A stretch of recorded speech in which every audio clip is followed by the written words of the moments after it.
in generalities. This has to do with Hong Kong and the extradition treaty. Do you know, I mean, it seems as though this treaty has been used often since it came into force in '98. Do you have specifics on the numbers of how many people have gone in each direction, and whether there have been any denials of extradition? I don't have specific numbers or that level of detail. To your larger point, which is we do have, and some have asked me this, an extradition agreement in force with Hong Kong, which a number of people have asked, but I don't have any specifics on how many times we've used it or anything along those lines. Okay, is it possible to find out?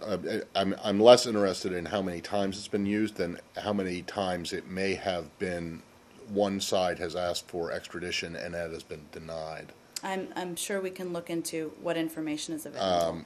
And then just on the other thing, that treaty was negotiated by this building and Secretary Albright at the time very carefully, so that people could not be or would not be forced to would not be extradited for political offenses. Does this building, or does anyone in this building find it somewhat ironic that we're currently looking at a situation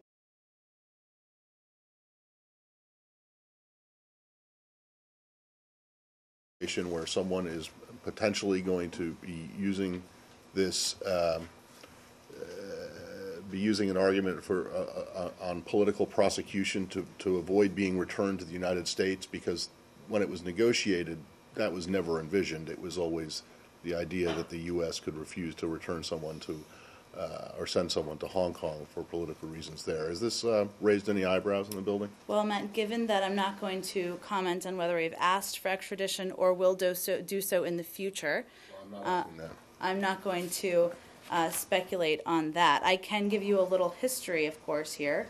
I just wonder if there's anyone in the legal advisor's office who is sick to their stomach, or something, feeling some kind of strange emotions about the fact that it is that